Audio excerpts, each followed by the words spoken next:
Partai Keadilan Sejahtera (PKS) resmi akan mengusung Anies Baswedan di pemilihan Gubernur Jakarta 2024, berpasangan dengan Wakil Ketua Majelis Syuro PKS, Sohibul Iman. Sedang tak berada di dalam negeri, melalui laman Instagramnya, Anies pun mengapresiasi keputusan PKS tersebut dan menjelaskan segera berkomunikasi dengan PKS untuk membahas langkah berikutnya. Anies menambahkan akan ada parpol lain yang bergabung untuk mengusungnya di Pilkada Jakarta. Menyampaikan rasa terima kasih dan apresiasi atas sikap PKS hari ini yang tadi disampaikan oleh Bapak Presiden. Insya Allah sekembalinya ke tanah air, kami akan segera berkomunikasi dengan pimpinan PKS untuk membahas langkah-langkah lebih jauh untuk tindak lanjut ke depan. Begitu juga dengan pimpinan-pimpinan partai yang lain. Kita sudah berjuang bersama-sama di Jakarta maupun di tingkat nasional bersama PKS. Insya Allah kita berjuang bersama-sama ke depan. Alhamdulillah sesudah PKB dan PKS, insya Allah akan ada partai-partai lain yang mau berjuang bersama untuk mengembalikan Jakarta menjadi kota yang maju kotanya, bahagia warganya. Senada dengan Anies, Sekjen PKS Abu Bakar Al-Habsyi mengatakan PKS membuka pintu koalisi bagi parpol lain yang ingin bergabung mengusung Anies Baswedan di Pilkada Jakarta, terutama untuk parpol dalam koalisi perubahan saat Pilpres 2024. Nggak mungkin kita dengan partai yang sudah bergerak membawa Anies tidak didialogkan. Sangat mungkin. Kita kan lebih senang kalau semakin banyak yang mendukung lebih bagus. Iya toh? Tidak ada istilah kita batasi dalam dukungan. Lalu bagaimana dengan PDI Perjuangan, partai politik dengan suara terbesar saat pemilu legislatif? Ketua DPP PDIP, Puan Maharani menyebut PDIP masih menimbang semua nama potensial termasuk Anies Baswedan. Pak Anies juga masuk radar. semua nama dipertimbangkan. Tapi kalau di Jakarta bakal ngajuin kader sendiri juga nggak sih Mbak Puan dari PDIP? Apa bakal Pak? Ada siapa sih Mbak nama kader PDIP yang sekiranya akan diajukan di Pilkada Jakarta Mbak yang paling menonjol sejauh ini? Nama yang menonjol tapi belum bisa dikeluarin. Nama lain yang disebut-sebut akan maju di Pilkada Jakarta adalah mantan Gubernur Jawa Barat Ridwan Kamil. Namun Partai Golkar masih menimbang untuk RK akan maju ke Pilkada Jakarta atau kembali bertarung di Jawa Barat. Pasalnya, RK yang juga akrab dengan Anies ini dinilai memiliki basis suara besar di Jabar. Keputusan Golkar mengusung Ridwan Kamil sebagai calon Gubernur Jakarta atau Jawa Barat disebut tergantung hasil survei. Ridwan Kamil nih Mas, Ridwan Kamil itu tertinggi surveinya untuk di Jawa Barat. Di Jawa Barat. Di Jawa Barat, oke. Ya. Kan sekarang Mas Limbangan. Yang utama itu adalah survei. Sementara Partai Gerindra saat ini sedang membahas bersama Golkar untuk sosok yang bakal maju dalam Pilkada Jakarta. Sekjen Partai Gerindra Ahmad Muzani juga menyebut soal peluang Ridwan Kamil maju di Pilkada Jakarta. Namun Muzani menyebut belum ada satupun rekomendasi dari Gerindra. Jakarta begitu Mas. Sampai sekarang belum dikeluarkan rekomendasi untuk DKI. Bang, apakah betul kalau misalnya Gerindra dan Golkar udah Saya belum taken rekomendasi untuk DKI. Bang Muzani, apakah betul RK gitu ya Pak Muzani? Saya belum taken untuk DKI. Untuk siapapun. Apalagi. Pendaftaran Pilkada ke KPU dibuka mulai 27 Agustus 2024. Namun jauh hari, partai-partai besar sudah pasti menimbang dan memilih siapa sosok yang akan diusung. Tak hanya kapabilitas, namun elektabilitas sudah pasti menjadi tolok ukur utama parpol demi memenangkan pertarungan di daerah. Tim Liputan, Kompas TV.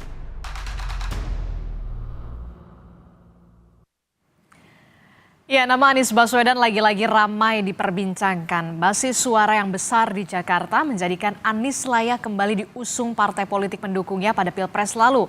PKS sudah lebih dulu menyatakan dukungan untuk Anies di Pilgub Jakarta. Sementara di sisi lain, sosok yang bakal jadi pesaing Ridwan Kamil disebut-sebut masih dipertimbangkan Golkar untuk Pilgub Jakarta.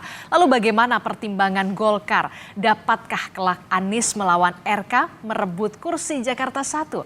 Kita bahas di pagi hari ini bersama dengan narasumber yang sudah hadir ke studio. Sudah ada juru bicara dari Partai Keadilan Sejahtera, ada Kang Pipin Sopyan. Assalamualaikum, selamat pagi Kang Pipin. Salam Mbak Disti. Iya, kemudian juga ada juru bicara tim pemenangan Pilkada PDI Perjuangan Mas Ciko Hakim. Selamat pagi Mas Ciko, assalamualaikum. Waalaikumsalam. Ya, kemudian juga melalui sambungan Zoom ada pengamat politik dari Universitas Paramadina, ada Pak Ahmad Khairul Umam. Selamat pagi, assalamualaikum Mas Umam.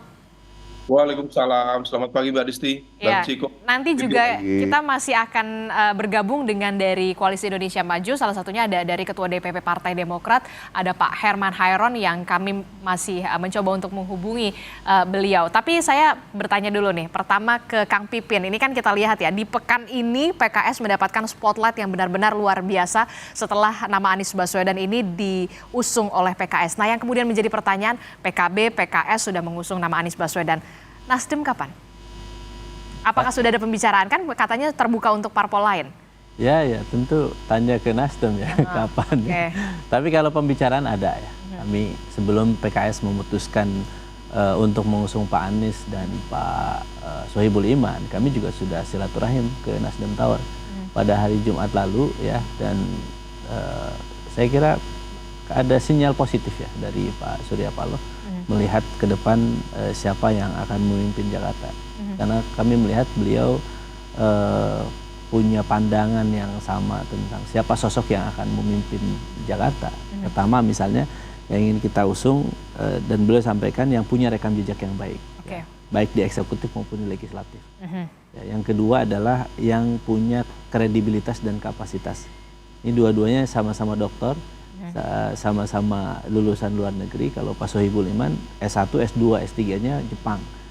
Dan yang ketiga adalah yang punya elektabilitas tinggi dan punya mesin partai yang kuat.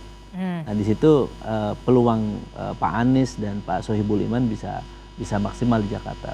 Sehingga tiga kriteria itu kami yakin bahwa siapapun partai politik akan melirik pasangan ini, dan potensi menangnya besar. Ya, tidak hanya menang tetapi memiliki kemampuan untuk menyelesaikan persoalan yang ada di Jakarta. Jadi kalau kita melihat misalnya PKS kenapa sih mencalonkan Pak Sohibul Iman? Karena beliau ini tangan dingin, pekerja keras, budaya Jepangnya kuat. Jadi kombinasi antara budaya Asia, Indonesia dan Jepangnya kuat, dan sehingga ketika beliau memimpin dimanapun, di BPPT, sebagai wakil ketua DPR bidang ekonomi, sebagai presiden PKS ya, dan juga sebagai rektor Universitas Paramadina waktu itu, selalu kisah sukses itu beliau torehkan. Dan ketika bertarung di DPR RI juga nggak pernah gagal, sehingga kami yakin bahwa ketika nama beliau dinaikkan, maka akseptabilitas juga tinggi. Para elit partai politik tidak ada penolakan terhadap beliau, karena selain politisi memang beliau adalah seorang teknokrat. Jadi betul memiliki pemahaman, pengalaman, dan juga punya wawasan yang luas. Dan saya kira Jakarta membutuhkan sosok seperti Pak Sohibul Iman ke depan, yang insya Allah mudah-mudahan bisa mendampingi Pak Anies Baswedan. Oke, ini ada dari PKS sendiri memang sudah mengusung 2 nama untuk Cagup dan juga Cawagup, ada nama Anies Baswedan dan juga Sohibul Iman, tapi juga kemudian partai politik, semua partai politik di Jakarta begitu ya, khususnya di Pilgub Jakarta ini tidak bisa berjalan sendiri, harus ada kawan koalisi untuk memenuhi syarat 22 kursi di DPR. Nah, saya ke Mas Ciko. Mas Ciko, gimana nih? Kalau dari PDI Perjuangan sendiri sampai saat ini, kalau saya melihat kan masih wait and see ya, walaupun kita nggak tahu di belakang dari ini semua mungkin pasti ada komunikasi-komunikasi politik yang terus dijalankan. Nah, salah satunya adalah pernyataan dari Ketua DPP PDI Perjuangan Mbak Puan Maharani yang menyatakan memang Anies Baswedan ini sudah masuk radar. Ya betul, kami memang sejak awal ada nama Anies Baswedan dari beberapa nama ya yang diusulkan oleh DPD PDI Perjuangan Jakarta. Itu harus difahami dulu bahwa muncul namanya itu dari DPD PDI Perjuangan. Nah, Kenapa muncul? Tentunya ada alasannya. Nah, backgroundnya adalah begini. Bagi PDI Perjuangan ketika menyikapi pilkada dimanapun, kita itu melihat permasalahan di daerah tersebut. Kita lihat apa yang dirasakan masyarakat, apa yang dibutuhkan masyarakat, apa yang menjadi tantangan ke depan bagi daerah yang bersangkutan. Nah, kalau kita bicara DKI Jakarta, khususnya yang akan mengubah diri menjadi DKJ dalam waktu dekat ini, artinya banyak hal yang harus diubah, ya kan? Sebelum menjadi DKJ pun permasalahannya juga sangat kompleks, ya kan, warganya begitu heterogen, ya kan, berasal dari suku, agama, ras dan golongan yang berbeda-beda gitu. Nah, keharmonisan itu harus dijaga dan kita lihat tingkat kemiskinannya juga masih cukup signifikan untuk sebuah kota yang bisa disebut metropolitan, ya kan, tingkat huniannya banyak yang belum layak dan lain-lain. Jadi artinya apa? Artinya kita harus menyusun kriterianya pemimpin seperti apa. Nah, dia pemimpin yang punya rekam jejak, punya pengalaman dari disampaikan ya, baik itu legislatif, eksekutif, dan pengalaman itu dan rekam jejak itu atau jabatan-jabatan yang pernah diduduki harus jabatan yang strategis dan cukup tinggi. Syukur-syukur pernah memimpin di daerah tersebut. Nah, makanya salah satu nama yang muncul adalah Anies Baswedan, begitu juga Basuki Cahayapurnama, begitu juga Pak Jarot, begitu juga kita bicara soal yang pernah menduduki jabatan strategis lainnya, Pak Andika Perkasa, ya kan, mantan Panglima, ada Bu Risma, juga pernah jadi kepala daerah, sekarang jadi menteri. Ada beberapa nama lain seperti Prasetyo Edi Marsudi, Ketua DPRD, ada Charles Honoris, anggota DPR RI yang dari Dapil Jakarta Barat dan Utara.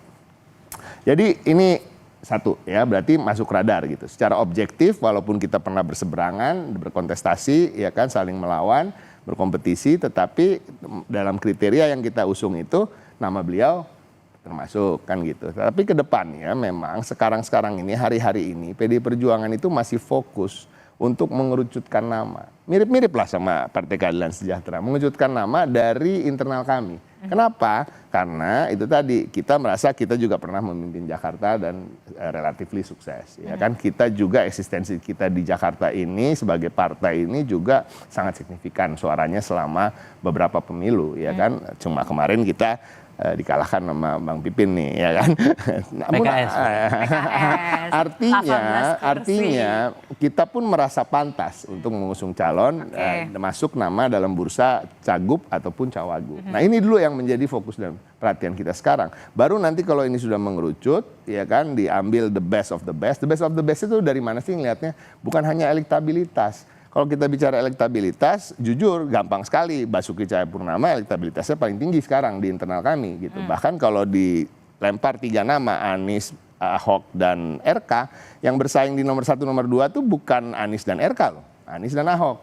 Baru RK di nomor 3 gitu. Ini real gitu di lapangan kita bicara survei. Tapi kan kembali lagi bukan hanya sekedar elektabilitas.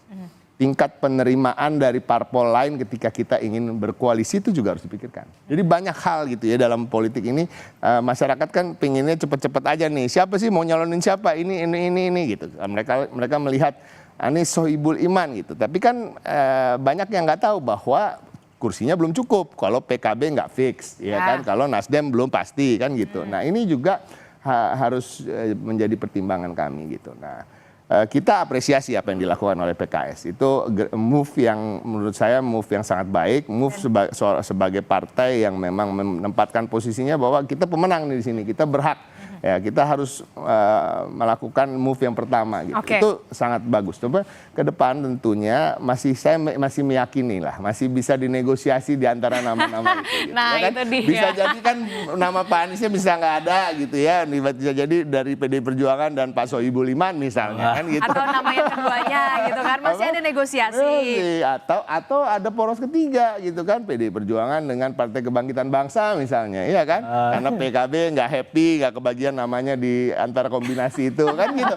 Jadi semua ini masih bisa ini, tapi hari-hari ini kita pastikan dari PDI Perjuangan yang menjadi fokus kami adalah kita ingin mengerucutkan dulu nama dari internal kami. Oke, kalau saya melihat memang ada langkah cepat dan begitu percaya diri dari Partai Keadilan Sejahtera untuk mengeluarkan langsung 2 nama begitu, Anies Baswedan dan juga Sohibul Iman. Pasti punya alasan tentu saja, karena memang salah satunya adalah PKS ini merupakan partai politik dengan raihan suara tertinggi yang punya daya tawar politik begitu. Tapi yang kemudian menjadi tidak bisa ditutup mata, memang PKS ini butuh kawan koalisi begitu. Nah, kalau saya melihat begini, kalau dari PDI Perjuangan sendiri saya melihat benar nggak sih kalau memang ini nih masih ditarik ulur nih, karena PDIP maunya ya paling nggak posisi cawagup juga deh gitu. Kalau misalkan memang sama Anies Baswedan, sementara kalau PKS sendiri saya nggak mau nih, PKS udah 2 kali nih kebobolan gitu. Kita nggak mau terlalu lompat untuk menyebut nama sosok ya. Kita lebih berpikir tadi, satu fokus pengerucutan nama ya. Either cagup atau cawagup sebenarnya. Ini masih bisa dibicarakan nanti dengan partai politik pengusung lain. Nah, artinya kita lebih ingin mengusung dulu di internal kami, kemudian berbicara dengan partai politik tersebut. Ya kan, partai politik tersebut apa betul akan mengusung seperti yang dibilang tadi ya, kita harus kan yang paling tahu adalah Partai Keadilan Sejahtera ya kan. Kalau mereka harus mengorbankan salah satu nama antara Pak Anies dan Pak Sohibul Iman, mana yang akan dikorbankan kan gitu. Kalau koalisi-koalisi atau partai-partai lain yang ingin bergabung mengatakan nggak boleh gitu dong, lu salah satu aja gitu. Kira-kira begitulah.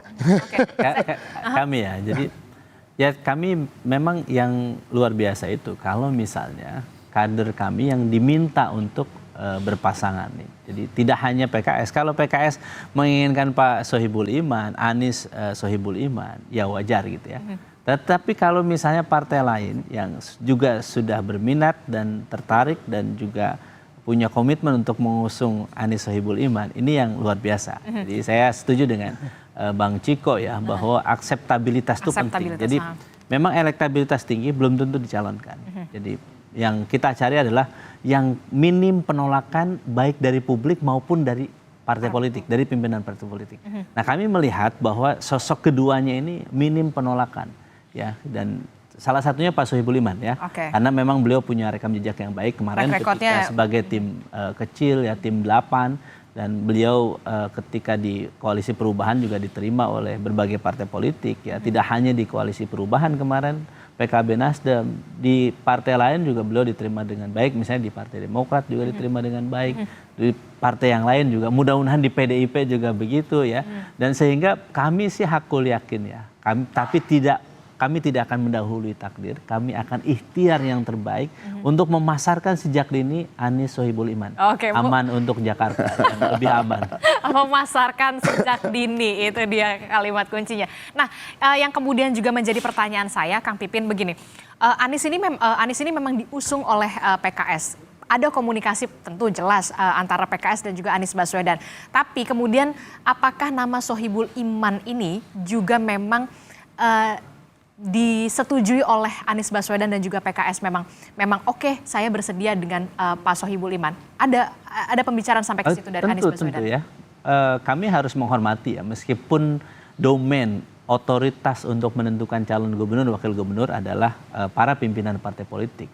20% tiket itu ada di Ketua Umum Pak Syaihu, misalnya di Nasdem ada Pak Surya Paloh atau Gus Imin di PKB gitu ya. Tentu kami membicarakan juga dengan beliau bagaimana Pak Sohibul Iman, dan beliau paham betul kualitas Pak Sohibul Iman. Apa respon Pak Anies? Ya beliau happy, beliau menunjukkan bahwa optimisme untuk memimpin Jakarta ke depan ya. Tinggal nanti ikhtiar ya, kami tugaskan kepada Pak Anies Baswedan untuk memastikan cukup kursi. Jadi sehingga nanti kami memang sudah komunikasi, tetapi tentu beliau juga harus bangun komunikasi bahwa tiket di PKS itu baru 18 gitu, masih kurang 4 kursi lagi. Dan tentu beliau juga berikhtiar untuk mendapatkan tambahan 4 kursi sehingga beliau bisa berlayar dan Pak Sohibul Iman juga bisa berlayar. Dengan punya akseptabilitas dari partai politik lain. Betul. Dan beliau menunjukkan rasa terima kasih ke PKS. Kemudian kan beliau juga dalam perjalanan ke Spanyol juga menyampaikan itu kan, bahwa setelah dari Spanyol maka akan kembali ke tanah air dan kita akan membahas bagaimana langkah-langkah selanjutnya begitu ya. Tapi dalam video itu tidak disinggung secara spesifik nama dari kader PKS Pak Sohibul Iman, kalau memang beliau bersedia bersama dengan Sohibul Iman. Itu yang kemudian menjadi pertanyaan saya juga sebenarnya. Karena kita memahami ya bahwa beliau juga harus membicarakan ini dengan partai yang lain. Betul. Jadi sehingga kita tentu beliau juga harus berkomunikasi misalnya dengan Nasdem, PKB atau nanti dengan PDIP begitu ya. Atau nanti. Ya, jadi proses itu kami pahami ya, bahwa beliau menerima Pak Sohibul Iman, ya kan politik itu ada panggung depan, ada panggung belakang ya. betul. Jadi bisa jadi memang beliau memahami bahwa apa yang disampaikan oleh PKS, tetapi mungkin beliau juga izinkan untuk berkomunikasi dengan partai lain sehingga cukup 20% bisa berlayar. Oke, saya ke Mas Umam. Mas Umam, ini kan langkah yang cepat dan percaya diri dari Partai Keadilan Sejahtera sebagai partai yang kemudian punya raihan tertinggi di Jakarta, begitu mengusung langsung 2 nama sebagai cagup dan juga cawagup, nama Anies Baswedan dan juga Sohibul Iman. Tapi PKS ini kan di sisi lain juga masih membutuhkan kawan koalisi. Nah, ini yang kemudian masih digodok, apakah nanti akan ada perubahan untuk berebut nama calon wakil gubernur atau seperti apa nanti dinamikanya, Mas Umam? Langkah dan juga manuver dari PKS ini adalah sebuah ekspresi kepercayaan diri. Ya, tapi juga di saat yang sama ya cukup wajar karena PKS pertama memiliki kapasitas untuk melakukan itu sebagai jawara dari Pileg 2024 yang lalu di Jakarta. Tetapi di saat yang sama juga langkah dari PKS ini adalah sebuah refleksi dari perjalanan panjang dalam proses interaksi berkoalisi. Kalau misal kemudian kita cermati, semalam saya diskusi panjang lebar sama Kang Pipin, ada sebuah trauma yang cukup serius yang barangkali dirasakan oleh PKS. Pertama, pada suatu momentum ada posisi cawagup yang kosong, wagub yang kosong waktu itu di DKI Jakarta, yang sebenarnya teman-teman PKS itu berharap betul karena kontribusinya dalam proses pemenangan cukup besar, maka kemudian ingin mendapatkan posisi itu. Tetapi dalam situasi dan juga perkembangannya, PKS tidak mendapatkan itu. Sekali lagi, PKS legowo. Lalu di momentum kedua, ketika kemudian terjadi pembentukan koalisi perubahan, PKS juga untuk kesekian kalinya di fait accompli. Karena kita tahu terbentuknya Amin itu adalah sebuah produk dari kesepakatan antara Pak Surya Paloh dengan Caimin, dengan Abdul Muhaimin Iskandar. Artinya antara Nasdem dengan PKB. Sementara posisi dari PKS seolah kemudian di fait accompli, padahal PKS adalah pemain lama dalam mengusung nama Anies Baswedan. Nah, apa yang dilakukan PKS ini adalah sebuah langkah yang sebenarnya mengkopi dan juga mempelajari secara detail apa yang dilakukan oleh PKB. Kalau bisa ngedil dulu, ya deal aja dulu. Nah, ini yang kemudian dilakukan. Nah, maka kemudian barangkali yang diharapkan oleh teman-teman PKS adalah ya terutama PKB sebagai salah satu partai di dalam koalisi perubahan juga bisa menerima itu. Karena kalau dulu PKS di fait accompli, maka dalam konteks di Pilkada DKI Jakarta, ya PKB seharusnya juga bisa menerima. Toh juga komposisi kekuatan suaranya juga terpaut cukup signifikan. Praktis ada sekitar 8 perbedaan jumlah kursi di DPRD. Nah, ini yang kemudian akan mengalami dinamika. Kalau misal kita cermati statement terbaru ya dari DPP PKB yang direpresentasikan oleh statement dari Mas Syaiful Huda, ada semacam dinamika yang perlu diantisipasi oleh Anies Baswedan, oleh PKS atas keputusan untuk mengusung Aman ini, Anies Baswedan dan juga Bapak Sohibul Iman. Nah, kalau misal kemudian statement dari Gus Huda yang beberapa hari kemarin itu betul-betul kemudian menunjukkan indikasi ada semacam upaya untuk menghidupkan kopling, mencari celah untuk melakukan titik pisah dengan Anies Baswedan, maka harus diantisipasi. Statement letternya PKB demikian. Penunjukan Aman menjadi kurang menarik. Kemudian di saat yang sama penunjukan Aman menjadi ruang bagi partai-partai lain untuk ikut berpartisipasi dalam proses pembentukan koalisi itu. Nah, ini bisa dimaknai sebagai sebuah indikasi awal PKB tampaknya memiliki potensi orientasi untuk konteks yang lain. Dinamika ini harus betul-betul diantisipasi betul oleh Anies Baswedan dan juga PKS, karena kalau misal kemudian rontok satu dukungan terutama dari PKB sebagai salah satu elemen dari koalisi perubahan, maka praktis terjadi pengurangan cukup signifikan di level konteks DKI Jakarta. Nah, ada poin yang lain Mbak Adisti yang perlu diantisipasi dalam konteks pembentukan aman adalah bagaimana Anies Baswedan dan PKS bisa melakukan ekspansi dalam konteks penguasaan basis pemilih loyal yang baru. Karena praktis antara Anies Baswedan dan juga PKS tampaknya memiliki ceruk yang sama.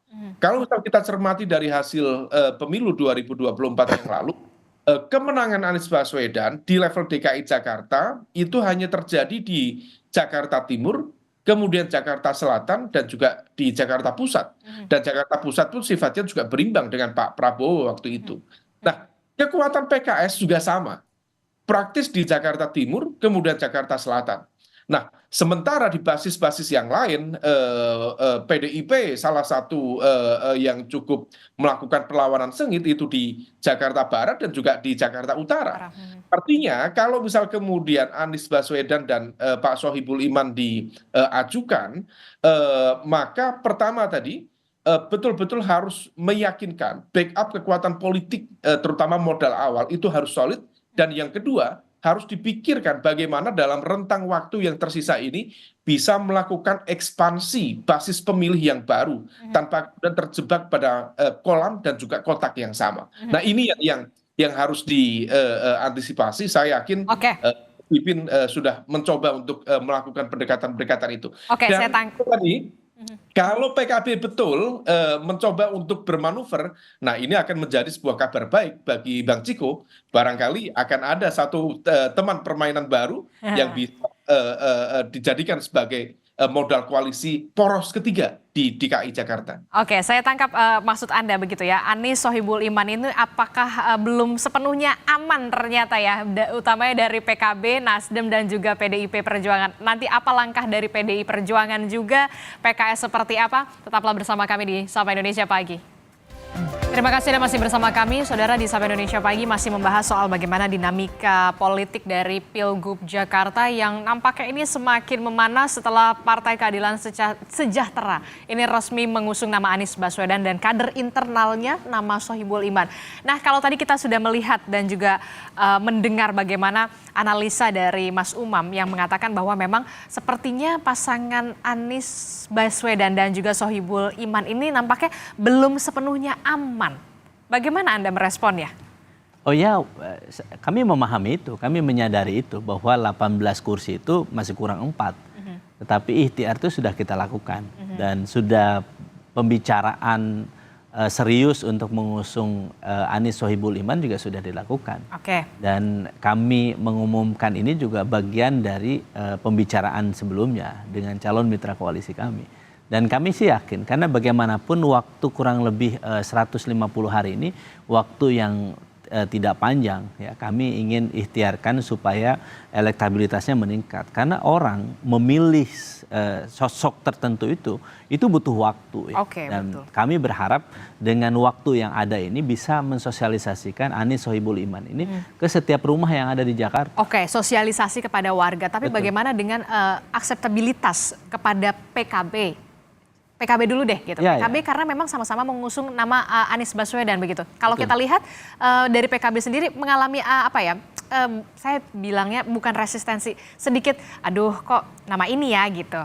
Anda bagaimana PKS? Sebetulnya kalau kita lihat rekam jejak Pak Mas Huda misalnya, beliau menyatakan sebelumnya minggu lalu merekomendasikan ketika kami mengatakan bahwa Pak Sohibul Iman itu salah satu calon gubernur, beliau merekomendasikan Pak Sohibul Iman sebagai wakil.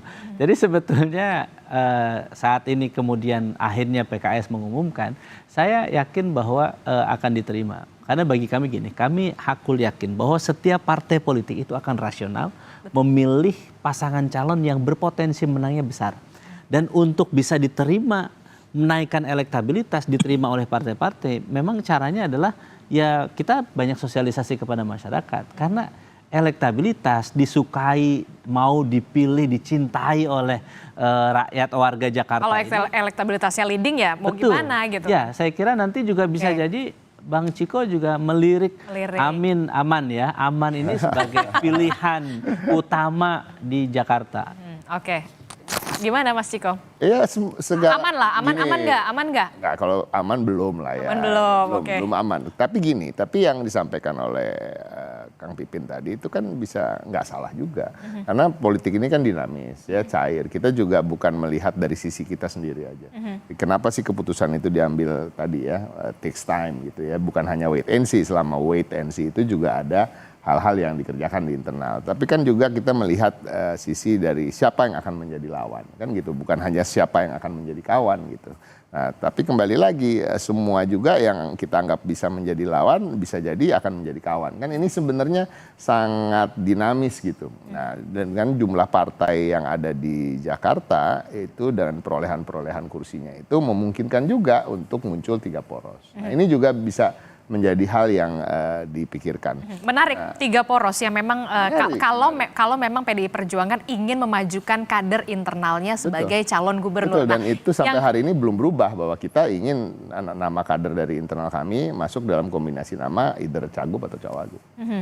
Kawan koalisinya siapa kira-kira PKB? Bisa PKB ya kan, kita nggak tahu juga Nasdem. Karena sekarang yang seakan-akan ya sudah sangat fix itu kan Sohibul Iman dan Anies, itu PKS lah kasarnya. Kan kita harus put aside dulu nama tokoh, kita harus bicara soal parpolnya dulu karena ini kan memang ajangnya partai politik ya, pilkada. Pencalonan dalam pilkada ini adalah ajangnya partai politik. Karena apa? Karena ada persyaratan jumlah suara dan jumlah kursi. Artinya kita harus melihat jumlah kursi tadi 15 kurangnya cuma 18 kurang 4. Dikurangin loh Mas Ciko. Sebenarnya ya, yang 15 kita. Kenapa nggak kita balik aja?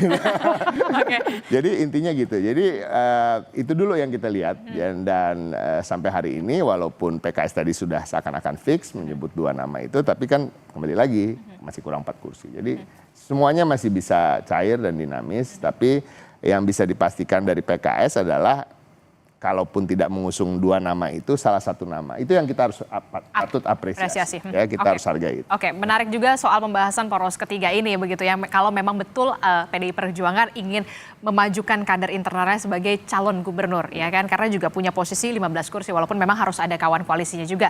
Nah, sudah bergabung bersama kita dari Partai Golkar sudah ada Ahmad Doli Kurnia. Selamat pagi, assalamualaikum Bung Doli.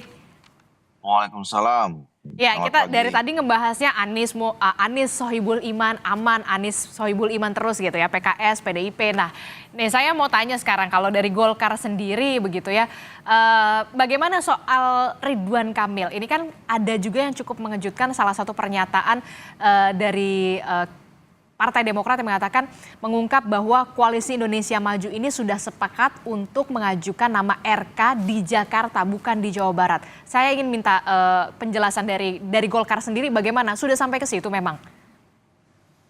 Saya juga tidak tahu ya apa yang disampaikan teman-teman Demokrat itu, keputusannya itu di mana dan kapan ya.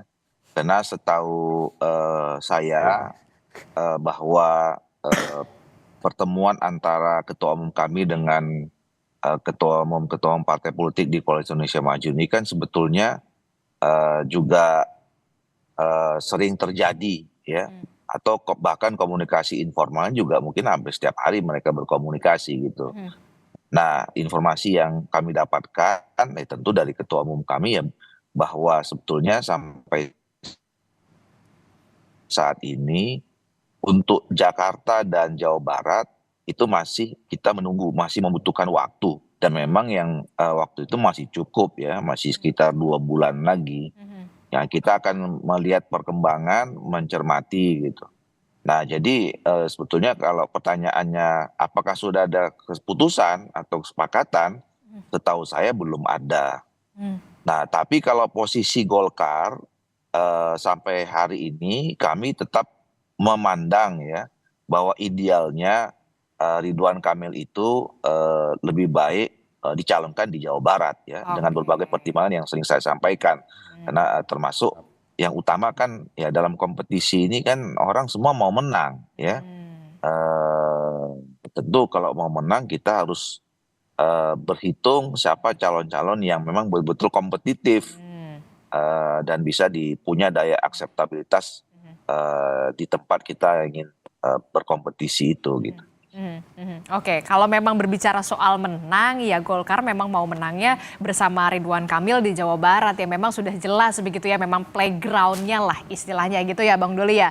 Nah Bang Doli, kalau memang nanti ada kesepakatan sudah bulat Koalisi Indonesia Maju memang sudah sepakat nih memajukan Ridwan Kamil bersama dengan misalkan Kaesang, apakah sudah dipikirkan peluangnya untuk kemenangan di Jakarta?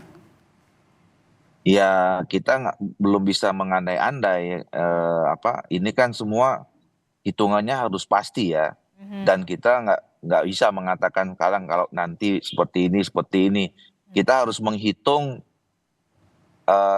pada akhirnya kita akan memutuskan siapa yang kita calonkan, pasangannya siapa, dan kemudian nanti yang mau kita hadapi lawannya siapa. Nah ini kan juga harus semuanya dikalkulasi gitu. Nah, apalagi sekarang misalnya sudah mulai muncul kan. Dan kenapa misalnya Golkar kemudian memandang bahwa Ridwan Kamil lebih baik di Jawa Barat kan ya seperti yang saya katakan beberapa kali, karena memang sudah mulai muncul nama-nama di Jakarta yang sebelumnya diperkirakan tidak muncul jadi muncul, dan itu membuat situasi Ridwan Kamil di Jakarta tambah kompetitif gitu dibandingkan di Jawa Barat gitu. Nah sekarang apalagi misalnya kemarin sudah disampaikan oleh kawan-kawan di PKS dipasangkan antara Pak Anies sama Pak Sohibul Iman gitu ya. Nah tentu kan itu nanti akan menjadi pertimbangan kita ya, menentukan siapa, termasuk nanti kalau ada partai Pak Ciko dan kawan-kawan misalnya yang lain memutuskan nama lain, itu kan harus kita hitung. Betul. Apalagi kalau misalkan menarik kalau ada poros ketiga nih gitu kan yang kemudian bisa dimajukan begitu dalam Pilgub Jakarta. Nah, betul. Begini Bang Doli, terakhir singkat saja, oke lah kalau memang RK ini tidak cukup percaya diri Golkar kalau memang maju di Jakarta begitu ya, karena memang kompetitif sekali Jakarta itu, kalau memang kemenangan ya sudah pasti di Jawa Barat. Nah bagaimana kalau memang RK ini nantinya akan disandingkan dengan Kaesang, apakah masih nggak percaya diri juga untuk maju di Pilgub Jakarta? Kan sudah ada nama Kaesang. Ya ini bukan soal percaya diri nggak percaya diri ya, ini kan soal kita nih semuanya mau menang gitu. Dan untuk menang itu kita terbuka saja. Pertama itu yang saya sampaikan ya, bahwa harusnya kan kita juga punya alternatif nama ya. Toh juga kalau kita bicara tentang Koalisi Indonesia Maju kan masih ada teman-teman Gerindra yang juga punya kader-kader yang saya kira juga harus disampaikan ke publik untuk kemudian diuji. Sama juga dengan teman-teman PAN, teman-teman Demokrat gitu ya. Termasuk juga teman-teman PSI, di sana ada Pak Kaesang gitu yang juga mungkin perlu disampaikan, dan kemudian kita melihat respon dari masyarakat Jakarta seperti apa. Jadi segala kemungkinan tuh masih terbuka. Saya juga tadi dengan begitu belum kesimpulan bahwa Ridwan Kamil belum tentu maju di Jakarta gitu ya. Karena kan tadi kami udah sepakat bahwa karena Golkar ini bagian dari Koalisi Indonesia Maju, maka kemudian pembicaraannya itu nanti juga harus bersama-sama dengan pimpinan-pimpinan di partai politik di Koalisi Indonesia Maju. Siapa namanya kita belum bisa. Bahwa tadi kan pertanyaannya pandangan Golkar. Pandangan Golkar sementara ini saat itu seperti, dan kita nggak tahu juga kan besok seperti ini kan masih dinamis. Ya, betul. Mana tahu tiba-tiba misalnya terjadi sesuatu kesepakatan gitu ya. Begitu kan? Atau enggak misalnya tiba-tiba Ridwan Kamil masyarakat Jakarta wah kayaknya ini udahlah yang ini aja, nggak tahu kan kita gitu. Makanya kita lihat masih 2 bulan itu panjang. Dan Golkar masih mencermati survei itu juga kan pastinya di Jakarta dan juga Jawa Barat. Itu yang kemudian juga jadi pertimbangan utama dari Golkar untuk memajukan RK ini di Jakarta atau di Jawa Barat. Saya sudah tangkap itu. Betul. Bang Doli. Terakhir Mas Umam, Mas Umam melihat ini soal RK begitu yang kemudian sebenarnya kalau dari Golkar sendiri kalau memang mau menang ya di Jawa Barat RK bukan di Jakarta begitu. Nah termasuk juga bagaimana peta politiknya nanti kemungkinan adanya poros ketiga di Pilgub Jakarta, peluangnya seperti apa, Anies dinamikanya seperti apa. Terakhir Mas Umam. Ya, Golkar tampaknya tidak ingin kemudian dikorbankan. Karena bagaimanapun juga kalau misal RK dipasang di Jawa Barat, kemungkinan menangnya itu relatif cukup besar. Tetapi di saat yang sama, kalau misal kemudian di Jakarta tidak dipasang nama RK, pertanyaannya siapa nama cagup yang kemudian memiliki tingkat sekompetitif Anies Baswedan. Kalau misal kemudian Anies Baswedan dihadapkan pada nama-nama yang tidak begitu kuat dalam konteks kepartaian, dalam konteks jaringan non-partai, maka sama kekuatan konsolidasi basis pemilih Anies Baswedan juga memungkinkan untuk menang. Nah, ini akan ada dialektika kepentingan karena tampaknya pemerintahan baru Prabowo Gibran tentu juga berkepentingan untuk mengamankan basis DKI 1, Jakarta 1. Karena kalau misal kemudian ada kepemimpinan yang berada di luar kontrol Prabowo Gibran di Jakarta 1, maka hal itu berpotensi kemudian memunculkan sebuah rivalitas dalam konteks tantangan sekaligus menjadi potential challenger di pemilu 2029 yang akan datang.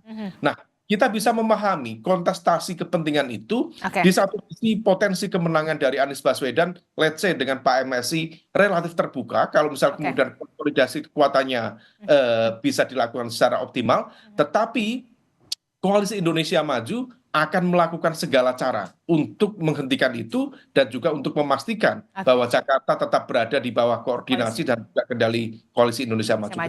Terakhir untuk nama Anies Baswedan ini peta politiknya akan seperti apakah betulkah nanti akan ada peluang poros ketiga? Singkat saja, seberapa besar peluang poros ketiga itu muncul di Pilgub Jakarta? Poros ketiga akan ditentukan oleh PKB. Dan PKB adalah partai yang punya track record manuver yang cukup lincah, cukup fleksibel dengan segala judgement. Kalau misal menggunakan argumentasi moral etik, fatsun politik, kalau kemarin PKS saja mau menerima dalam tanda kutip dibegitukan, di fait accompli untuk menerima komposisi Amin, maka seharusnya PKB juga mau menerima untuk legowo menerima gantian lah ya ibaratnya. Gantian. Tetapi kalau misal ternyata PKB tidak mau menerima itu dengan baik, maka ini peluang besar bagi PDIP. Karena PDIP dalam sejarah pasca reformasi tidak pernah menjadi makmum di DKI Jakarta. Selalu menjadi imam. Barangkali manuver PKB dalam konteks ini menyelamatkan muka PDIP untuk tetap menjadi imam dalam kontestasi pilkada yang akan datang. Oke, menarik sekali dinamika politiknya ini semakin panas, semakin menggemaskan. Terima kasih Mas Ciko Hakim telah bergabung bersama kami, Kang Pipin Sopyan dari PKS, kemudian ada Bung Doli Kurnia dari Partai Golkar dan Mas Umam. Terima kasih Bapak-Bapak, sehat selalu. Assalamualaikum. Waalaikumsalam.